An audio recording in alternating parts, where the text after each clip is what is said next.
One critical addressing service that is used in today's LANs is Dynamic Host Configuration Protocol, or DHCP. There can be hundreds or thousands of hosts on a network, so the manual configuration of static IP addresses is a difficult and time-consuming task.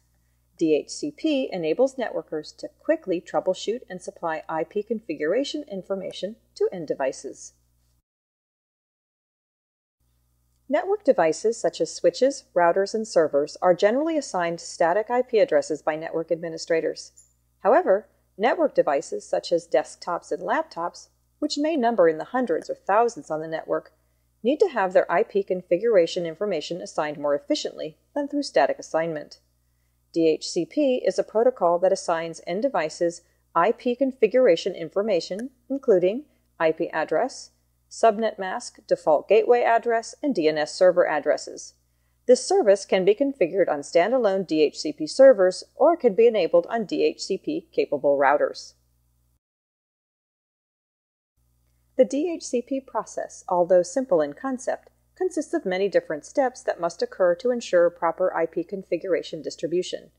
First, a properly configured DHCP server must be available to receive and respond to client DHCP requests. Next, client machines must be configured to use DHCP. Actual DHCP operation relies upon client-server dialog of 4 messages: DHCP discover, DHCP offer, DHCP request, and DHCP acknowledgement. The first step in the DHCP process occurs when a DHCP-enabled client boots. During the boot process, the client sends a broadcast DHCP discover message. The purpose of this message is to locate a DHCP server and begin the DHCP address assignment process. After receiving the DHCP discover message from a client, the DHCP server replies to that specific client with a unicast DHCP offer message. You may be wondering how the DHCP server sends a unicast message containing IP information to a client that does not have an IP address. The answer is in Layer 2 information. When the DHCP server receives the broadcast discover message from the client, it uses the sourced MAC address of that message as the destination address in the offer message. Before sending the offer message, the server places an ARP entry into its ARP table that links the offered IP address and the MAC address of the client that sent the discover message. After the client receives the DHCP offer from the server, it must then accept the offer. This is accomplished by the client sending a DHCP request message to the server. This message is a broadcast and can serve 2 purposes. First, it enables the client to get verification from the server that indeed it was a specific IP address that was assigned. Second, the message is a broadcast, so it notifies other potential DHCP servers that the client has accepted a DHCP address from a specific server and in effect declines offers from other servers. The final message that is sent in the DHCP process is the unicast DHCP acknowledge message sent by the DHCP server. The DHCP acknowledge message serves as the final confirmation that IP configuration has been bound to a DHCP client. After the acknowledgement is received by the client, it begins using the IP configuration information to function in the network. The amount of time that a client uses the IP information depends upon the lease time, which is configured on the server by a network administrator and supplied to the client at the time of the address binding. Cisco routers running specific iOS versions support DHCP services. When configuring DHCP services on Cisco routers, you begin by excluding IP addresses that will be statically assigned to routers, switches, and other servers. This can be done by specifying a range of addresses or a single address with the IP DHCP exclude address command. The next step in configuration is the creation of address pools from which IP addresses will be distributed to clients.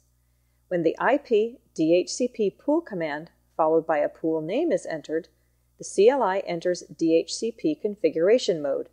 Note that multiple pools can be configured to supply address information to multiple subnets. When in DHCP configuration mode, you can specify the address range that makes up the pool. Notice that the address range of the pool includes addresses that are excluded. However, because those addresses have been excluded, they will not be distributed to end devices.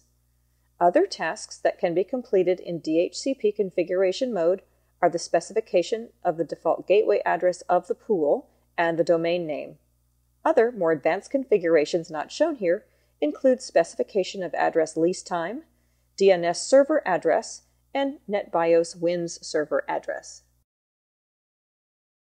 Earlier, we stated that multiple pools can be configured to distribute addresses to multiple subnets. However, this scenario does require additional configuration. Recall that the initial DHCP Discover message sent by a client is a broadcast message. Also recall that routers by default do not forward broadcasts.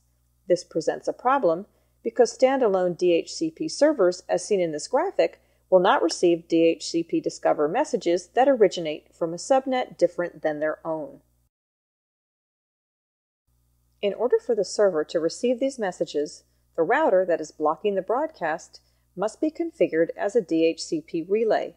This is done by using the IP helper address command. The IP helper address command is configured on the router interface that receives the broadcast from DHCP clients and is followed by the IP address of the DHCP server.